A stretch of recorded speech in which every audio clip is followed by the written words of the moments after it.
Hello fellow humans and welcome to another episode of General Human Disappointment and Misery. On today's episode, this one. Now Somua SM is in the shop, but for 10k gold exactly now the tank's not worth that. However, it is still solid, so let's have a look and let's play it. Now I wouldn't buy it at this price for obvious reasons, as in the 12,500 doesn't include anything extra besides a worthless paint job that is exactly worthless. So, because it gives you no benefit and no resale value, so there is no point to ever get those. So, at this point, we're paying 10,000 gold for a relatively decent vehicle. However, you can get a TF242 for cheaper, you can get an MX-M449 for cheaper, you can get a Chimera for cheaper, so it has to be a really good vehicle to make that worth it. And no, it's not a TOG. The TOG's still here. It's still a meme.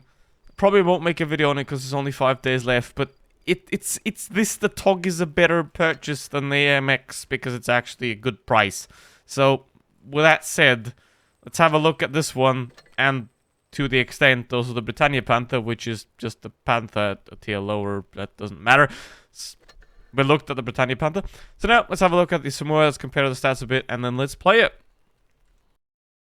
So let's have a look at the statistics of this vehicle and DPM. What is that? Now, it is somewhat on par with something like a Skoda, or also somewhere around the 112 too. So it is definitely below average in terms of DPM. However, it does make that up with excellent penetration, which does rival that of a T34. However, the APCR step up isn't quite as good as it could be. For example, the Yod does have 2mm more there with its heat rounds. However, the AP penetration is absolutely excellent, which means that you are going to be able to penetrate a lot of your shots and you are going to be able to make very easy crits with it, which is a great thing to have. Now, then we have the weapon handling stats here, and obviously it is better than that of a M3O, which is very nice. Also slightly better than that of the standard AMX-5100, which is very nice. Also, you have 10 degrees of gun diversion, something that the MX-5100 does not have, which is, again, very good. Now, it is significantly slower than the MX-5100 for what they are as in heavy tanks. However, something like the D75TS is definitely a lot slower, and it is somewhat on par with the Skoda T56, which is not that great. So there is that. Traverse speed, all that is good as well. And the armor, well, turret armor 206, 161 on the hull. You can expect this thing to work relatively well. However, it is not armor that you can 100% rely on. So I wouldn't give it that much credit. However, the armor is definitely strong enough to not be easily pennable. While this is a relatively good vehicle, it's not a good price because you can get better for cheaper. So why would you get this one? There is absolutely no reason to do that. And obviously, if you really want the vehicle, then, I mean, I can't stop you. It's your money after all. But because of its price, it's not going to get a recommendation for me because it's just overpriced. And a tank like this would be worth around 8k, 8.5k, not 10k, because the TF242 was 8.5k. That is the new baseline. Everything that is more expensive than that, and everything that is worse than that, which means every single other tank in tier 8, is not going to be worth it. So you're just overpaying for less performance at that point, which is not great. Now, let's get another shot onto the Conqueror there. He's got the stock gun, which is pretty bad for him. Yeah. Now, this is obviously not great because we don't have anyone controlling that side over there. We're getting somewhat surrounded, which is exactly what you want to avoid. You don't want to get surrounded. You don't want to lose the map control. What the fuck? Okay. Yep, we got one. We got one, boys and girls. We got one. We have one of those people. Alrighty, 6 versus 7 it is. I don't expect the pattern to have good impact either, so I'm going to have to quite a lot of carrying here, which means now I'll have to try to move this vehicle back there and away from this onslaught of enemy vehicles here. I'm going to go around, take out the Borsig, try to reload faster, and then take out the Borsig there and maybe do some extra damage. But I just gotta shit. This is the state of Blitz nowadays. This is the state of Blitz. Look at that guy. Look at that. So yeah, that's great, isn't it? Anyway, I'm gonna have to show you this because it's just too good not to. So gonna clip this guy, 1.7k damage, which is definitely not great. However, I'm still doing fine as of now. I'm just gonna send it on the Borsig, see if we can get a shot, because at this point, it doesn't really matter, because it's, yeah, lost anyway. So, that is somewhat unfortunate. I'm now going to die.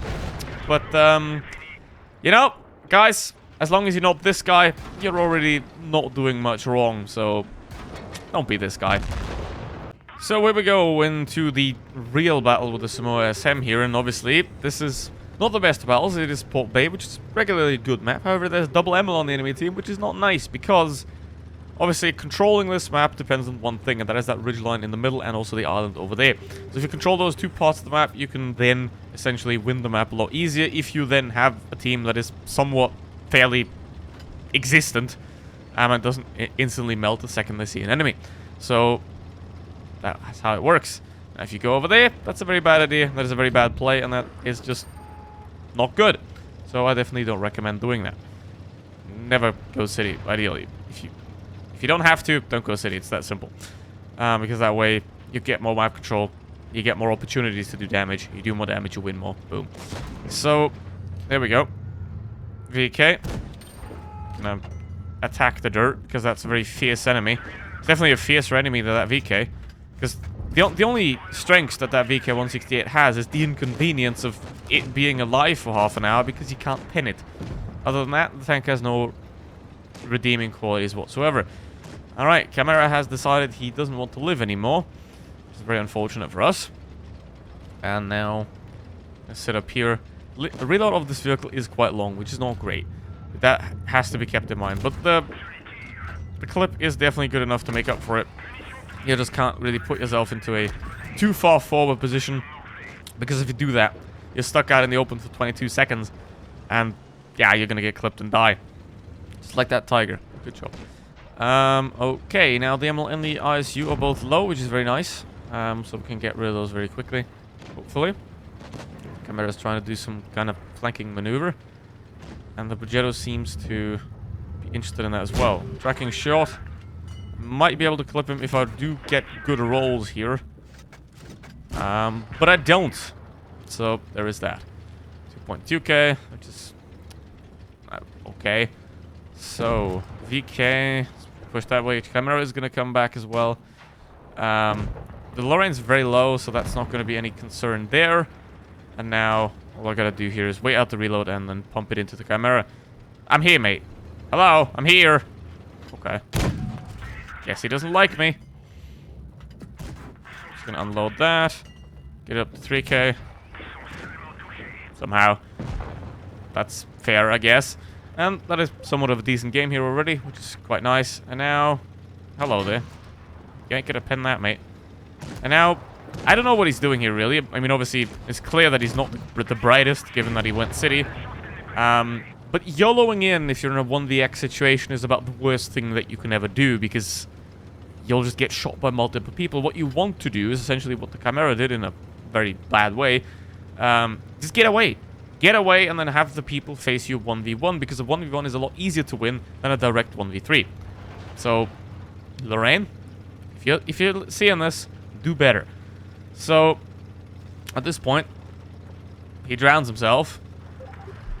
I don't even know what to say anymore about this game. Honestly, I don't know. Anyway, I don't recommend the tank. If you want it, I ain't gonna stop you. It's a pretty good vehicle. That's a decently enough game to make it work. So, with that said, hope you enjoyed. I have no idea what this was, but see you for the next one. And don't forget to join my Discord server. See ya.